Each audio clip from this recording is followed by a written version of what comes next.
പരിചയപ്പെടുത്തുന്നതിനായി പ്രശസ്ത കലാനിരൂപകൻ doctor MP Vijayakrishnan അവരുടെ ഈ വേദിയിലേക്ക് ക്ഷണിക്കുന്നു.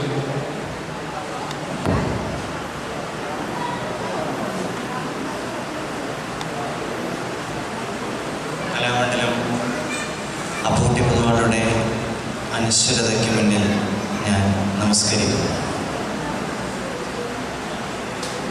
തൻ്റെ കലാജീവിതത്തിലെ 35ാമത്തെ പുരസ്കാരമാണ് ഇപ്പോൾ ശ്രീ കലാമണ്ഡലം രാമൻകുട്ടി നായർ ആശാൻ ഏറ്റുവാങ്ങിയത്. 14ാമത്തെ കൊല്ലം തൻ്റെ 14ാം വയസ്സിൽ കാന്തളൂർ ക്ഷേത്രത്തിൽ ഗുരുനാഥൻ പട്ടിക്കാന്തുടി രാവുണ്ണിമേനോനോടൊപ്പം അരങ്ങേറിയ ശ്രീ രാമൻകുട്ടി നായർ തൻ്റെ 71ാം വയസ്സിൽ ഗുരുവായൂരിൽ വെച്ച് മകൻ അപ്പുകുട്ടൻ്റെ ദുശാസന വേഷത്തോടൊപ്പം ദുര്യോധനനായി അരങ്ങൊഴിഞ്ഞു. 1939 മുതൽ 2010 വരെയാണ് രാമൻകുട്ടി നായരുടെ കലാജീവിത കാലം.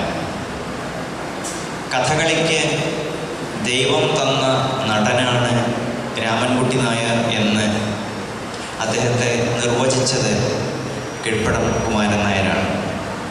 തൻ്റെ 35ാമത്തെ പുരസ്കാരം ഏറ്റുവാങ്ങുന്ന ഈ വേളയിൽ കലാമണ്ഡലം രാമൻകുട്ടി നായർക്ക് കഥകളി മേഖലയിലുള്ള പ്രസക്തി എന്താണ് എന്ന അന്വേഷണം അപ്രസക്തമാണ് എന്ന് ഞാൻ കരുതുന്നു.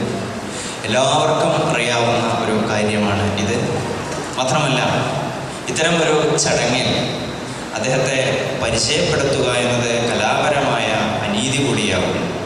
ആ നിലയ്ക്ക് തൻ്റെ കലാജീവിതത്തിനിടയ്ക്ക് ഏതേതെല്ലാം പുരസ്കാരങ്ങൾ അദ്ദേഹം ഏറ്റുവാങ്ങി, എന്തെല്ലാം പുരസ്കാരങ്ങളാണ് അദ്ദേഹത്തെ തേടി എത്തിയത്, തന്നെ തേടിയെത്തിയ പുരസ്കാരങ്ങളോടെല്ലാം തികഞ്ഞ നിസ്സംഗതയും നിർമ്മമതയുമാണ് താൻ പുലർത്തുന്നത് എന്ന് ഡിലിറ്റ് പ്രഭാഷണത്തിൽ അദ്ദേഹം സൂചിപ്പിക്കുകയുണ്ടായി. 1958 തൻ്റെ 33ാമത്തെ വയസ്സിലാണ് കലാമണ്ഡലം രാമൻകുട്ടി നായർക്ക് ആദ്യമായി ഒരു സ്വർണ്ണ മെഡൽ ലഭിക്കുന്നത്. പാലക്കാടിനടുത്ത് പെരുന്തലക്കാട്ട് പാറശ്ശേരി മനയിൽ വെച്ച്.